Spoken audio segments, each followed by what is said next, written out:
This is the unbelievable story of how a group of men stole over $29 million worth of gems from one of the biggest art fairs in the world in broad daylight.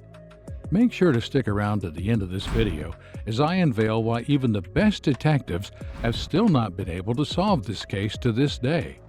Let's go. There are very few robberies that are as daring as the TEFAF robbery. The TEFAF, which is the European Fine Art Fair, is a big deal among art lovers, attended by collectors who are on the hunt for the rarest and most exquisite art pieces.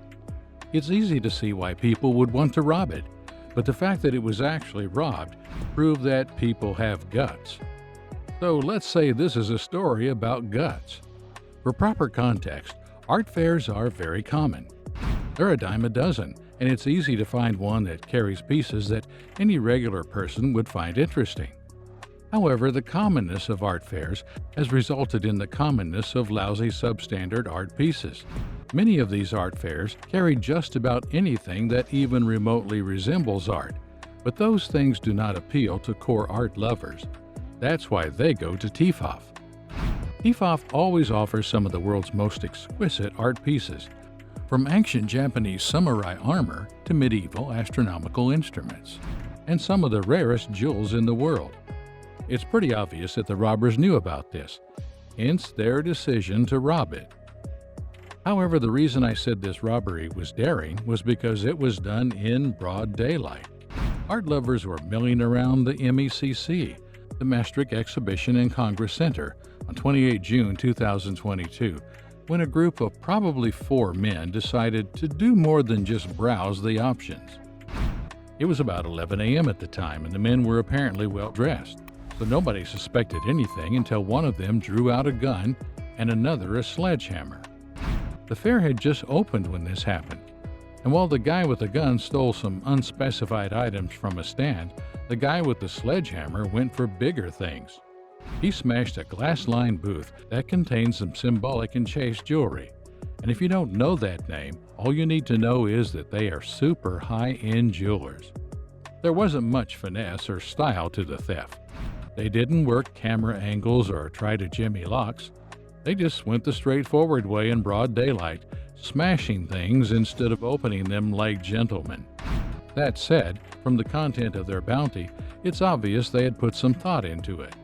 They probably had staked out the place beforehand, because they went straight for the display that contained some really valuable pieces. They managed to make away with 10 pieces of high-end jewelry, with the most valuable being a 114-carat vivid yellow diamond necklace worth about 27 million euros, or $29 million. That piece is a symbolic and chase, by the way. Now, considering that these guys were armed with a gun and sledgehammer, people who were at TEFAF for the art scrambled out of the place, making it easy for the robbers themselves to make their exit. Later, a witness would mention they saw 4 men in duos leaving the scene of the crime on electric steps, and the police further hypothesized that the men couldn't have gotten far on those. They must have gotten into a car at some point. Speaking of which, the Dutch police got on it quickly, and their search for these guys has been a huge thing. The investigative team is a collaboration between Interpol and Europol, and more than a year later, there's still about 20 officers on the case. The robbers are still at large, but what's interesting about this is that there are videos of the robbery happening. The video showed 4 men dressed as gentlemen. It shows the sledgehammer guy smash the case and the gunman point his gun at people. However, they've not been caught. 2 Belgian men were arrested not too long after, but that arrest was weird because they were not any of the men shown in the video. A search of their car did not turn up any jewels or weapons, so they were released not long after. More than a year later, it looks like investigators might be getting close to closing the case. They are almost completely certain that the robbers are part of the infamous Pink Panther Gang, a notorious Balkan crime organization that's been in operation since 2021.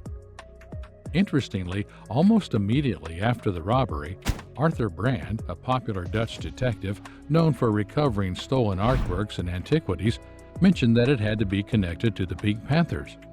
However, investigators are just now working on the connection. That said, even that connection is still quite fragile at this point. The only reason investigators think that it could be the Pink Panthers is because the robbery style is similar. The Pink Panthers' modus operandi is to pose as refined gentlemen and steal in broad daylight. They usually do not use too much brutal force on people, even though they carry weapons to dissuade people from trying to do anything. And they usually go for high-end jewelry. What's more, nobody really knows who these Pink Panthers are. And Pink Panthers is not even the real name of the group, assuming that they're actually a group. The name Pink Panthers was given to them by the Daily Mail, and it was based on a movie. They were given that name after their supposed 2003 robbery of London's Graff Jewelers, when police found one of the stolen diamond rings in a jar of face cream. The same thing happened in the 1975 film, The Return of the Pink Panther, which is why the Daily Mail gave them the Pink Panther name. Anyway, investigators do not exactly have anything solid yet, but all the information they've gathered in their investigative collaboration with other European countries seems to be pointing to the Pink Panthers. So they're running with it. Another significant breakthrough is that one of the stolen pieces has been recovered. It's not the large yellow diamond that we mentioned earlier, but it's certainly a lead. Investigators are trying to figure out if they can trace the jewel to anybody or if they can determine how it ended up where they found it. The police are not the only ones concerned about finding the robbers and the jewels, though. Of course, the organizers are anxious to find the perpetrators of this crime. Having a dealer's pieces stolen on your watch is not something that an event organizer wants hanging over them. However, the insurance company is probably more anxious to find those jewels than even the event organizers. They probably don't care too much about the people that stole them, other than ensuring that something like that doesn't happen again, of course.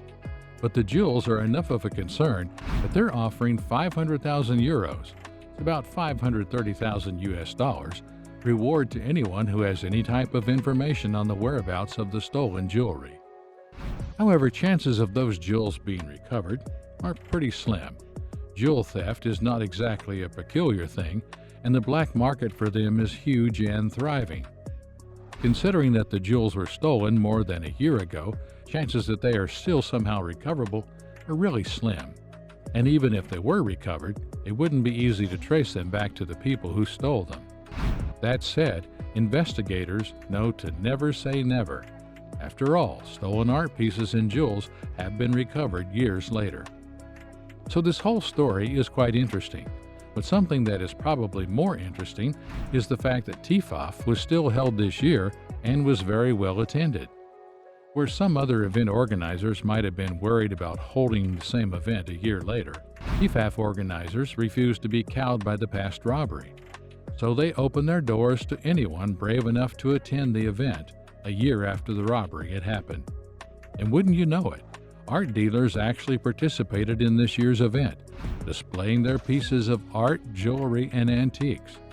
Whether they were comforted by the increased security measures or they just didn't want to miss out on one of the biggest art festivals in the world, the point is that about 270 dealers participated in 2023. Speaking of increased security measures, a metal detector was added at the entrance, and visitors were required to check in their bags before entering. However, the jewelry dealer whose jewels were stolen from the last time declined an invitation to attend. Really, who can blame them? Thanks for watching again. If you like stories like these, make sure you click the subscribe button before it disappears. See you in the next one.